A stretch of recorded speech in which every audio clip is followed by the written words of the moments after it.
देखो, ये बात है दिल्ली के रॉयल इंटरनेशनल स्कूल की। 11वीं क्लास में 2 बच्चे थे, आरव और कियारा। अब दोनों को एक दूसरे के बारे में पता तो था, लेकिन कभी बात नहीं हुई थी। मतलब वही वाला सीन, क्लास में दिख जाते थे बस इतना ही। आरव थोड़ा शांत टाइप का लड़का था, कम बोलने वाला, बस अपना काम और फोटोग्राफी का बड़ा शौक। और कियारा पूरी उल्टी, हंसमुख, एनर्जेटिक, सबकी फेवरेट और थोड़ी भोली भी। कहानी शुरू होती है एडवेंचर कैंप से। अब एक दिन स्कूल में अनाउंसमेंट हुई कि पहाड़ों पर 3 दिन का एडवेंचर कैंप होगा। ट्रैकिंग, रिवर राफ्टिंग, सब कुछ। कियारा तो तुरंत फॉर्म भरने गई। वो हमेशा रेडी रहती एडवेंचर के लिए। और सरप्राइजिंगली आरव ने भी नाम लिखवा दिया। बस कहानी यहीं से टर्न लेना शुरू। जिस दिन बस निकली, सब सीटें भर गई थीं। आखिरी खाली सीट बची थी, जिसके बगल में थी कियारा। आरव ने कहा, क्या मैं यहाँ बैठ सकता हूँ? कियारा हंसकर बोली, हाँ, बिल्कुल, ये सीट रिजर्व्ड नहीं है। और इस तरह दोनों में पहली बार बात हुई। धीरे धीरे बातें शुरू हुईं। Photography, songs, favourite places, dreams वगैरह वगैरह। दोनों ही एक दूसरे की बातों में खो से गए थे। फिर कहानी पलट गई। पहले दिन की ट्रैकिंग बहुत मजेदार रही, लेकिन शाम होते होते मौसम खराब। अचानक भारी बारिश होने लगी, धुंध छाने लगी, रास्ता भी फिसलन भरा हो गया और सब इधर उधर होने लगे। क्लास के सभी बच्चे इस गड़बड़ी के चलते डर गए और 2 ग्रुपों में बट गए। और एक और आरव और कियारा अकेले पड़ गए। फोन डेड, नेटवर्क जीरो, अंधेरा होता जा रहा था। कियारा ने थोड़ा पैनिक किया, अब क्या करेंगे? आरव ने उसकी आंखों में देखते हुए कहा, रिलैक्स, मैं हूं ना, साथ रहते हैं, कुछ नहीं होगा। कोहरा इतना था कि पैर भी दिख नहीं रहा था। अचानक कियारा फिसली और क्लिफ के किनारे लटक गई। कियारा चीखी, आरव। आरव ने बिना सोचे हुए उसका हाथ पकड़ लिया, इतनी जोर से कि उसके हाथ की नसें तक उभर आईं। 2 सेकंड को लगा शायद वह गिर जाएगी, पर आरव ने उसे बचा लिया। दोनों की सांसें तेज, दिल जोर से धड़कता हुआ और आंखें बस एक दूसरे पर टिकी हुई। उस पल में दोनों को इतना समझ आ गया कि दोनों के बीच कुछ तो है, कुछ अलग। जैसे तैसे बस संभाली। थोड़ी दूर एक पुराना वुडन हट मिल गया और वहीं रात बितानी पड़ी।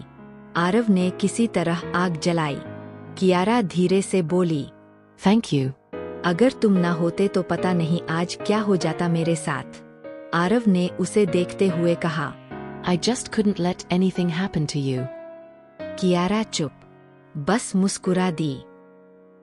सुबह रेस्क्यू टीम आ गई।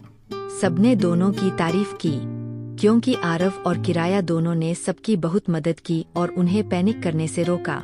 वो दोनों हीरोज की तरह वापस लौटे और उसके बाद स्कूल में सब उन्हें एडवेंचर कपल कहने लगे। रेस्क्यू के बाद कुछ दिन बीत गए। सब कुछ नॉर्मल दिख रहा था, लेकिन अंदर बहुत कुछ बदल चुका था। कियारा भी कंफ्यूज थी, क्या जो हुआ वो सिर्फ डर का असर था या सच में कुछ था। दूसरी तरफ आरव उसे हर जगह नोटिस कर रहा था, क्लासरूम में, कॉरिडोर में, बस में, हर जगह। पर अब कियारा थोड़ा डिस्टेंस बना रही थी। वो बात करते करते अचानक सीरियस हो जाती, कभी अवॉइड करती, कभी जल्दी में चली जाती। आरव समझ नहीं पा रहा था, क्या उसे भी महसूस हुआ था या सिर्फ मुझे। एक दिन स्कूल जल्दी छुट्टी हो गई। टेरेस लगभग खाली थी, बस छत पर हवा तेज चल रही थी और सूरज हल रहा था। आरव ने हिम्मत जुटाई और कियारा को बुलाया, 1 मिनट, बात करनी है। कियारा चुपचाप साथ चल दी। दोनों टेरेस की रेलिंग के पास खड़े हो गए। नीचे सिटी की आवाजें, ऊपर आसमान में रंग और बीच में ऑकवर्ड साइलेंस। कुछ सेकंड आरव चुप रहा, फिर बोला, कियारा, उस रात जब तुम ऑलमोस्ट गिर गई थीं, मेरे अंदर एक डर था जो मैंने पहले कभी फील नहीं किया। I realized that I really care about you. A lot. Kiara की आंखों में एक पल को सॉफ्टनेस आई, पर अगले ही मोमेंट वो हट गई। उसने कहा, आरव, मे बी तुम गलत समझ रहे हो। वो सिचुएशन ऐसी थी। डर, टेंशन, शायद उसी में तुम्हें ऐसा फील हुआ। I don't think this is love. मुझे नहीं लगता कि ये प्यार है। ये सुनकर जैसे पूरा टेरेस फ्रीज हो गया। आरव की आवाज रुक गई। उसने मुस्कुराने की कोशिश की, पर आंखों में डिसअपॉइंटमेंट साफ दिख रहा था। कियारा मुड़ने लगी, पर आरव ने धीरे से कहा, बस एक आखिरी बात, अगर कभी तुम्हें भी ऐसा लगे तो मुझे बता देना, मैं वेट करूंगा। कियारा बिना जवाब दिए सीढ़ियों की ओर चली गई। आरव टेरेस पर खड़ा रह गया, अकेला। हवा में उसका बाल उड़ रहा था और दिल भारी भारी सा महसूस हो रहा था। उस टेरेस वाली शाम के बाद, जब कियारा ने कहा कि तुम गलत समझ रहे हो, ये प्यार नहीं है, तो आरव ने सिर तो हिला दिया, मुस्कुरा भी दिया, पर सच कहूं, उसके अंदर सब टूट चुका था।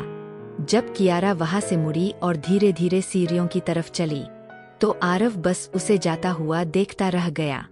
हवा तेज चल रही थी, रेलिंग हिल रही थी, और उसे ऐसा लगा जैसे हवा उसके दिल के अंदर घुसकर सब उखाड़ रही हो। नीचे पूरा शहर रोशनी से चमक रहा था, पर उसके लिए जैसे सारी लाइट्स बुझ गईं। उसकी आंखें खाली हो गईं, जैसे कोई बहुत अपना खो गया हो। ये थी आज की कहानी, लेकिन सुनो, यहाँ कहानी खत्म नहीं हुई है, क्योंकि असली ट्विस्ट तो अभी बाकी है। पार्ट 2 में क्या होने वाला है, जब उनकी जिंदगी में कोई तीसरा आ जाएगा और फिर शुरू होगी असली लड़ाई, प्यार और दूर होने के डर के बीच। क्या उनका रिश्ता इस बार भी टिक पाएगा या फिर सब कुछ खत्म? ये सब जानने के लिए पार्ट 2 का इंतजार करना, बहुत जल्दी आ रहा है। और हाँ यार, अगर कहानी अच्छी लगी हो तो मेरे YouTube चैनल ज़ीरो फ्लेम्स को सब्सक्राइब जरूर कर देना, ताकि पार्ट 2 आते ही सबसे पहले तुम देख सको। लाइक करो, कमेंट में बताओ कैसा लगा, और मिलते हैं पार्ट 2 में।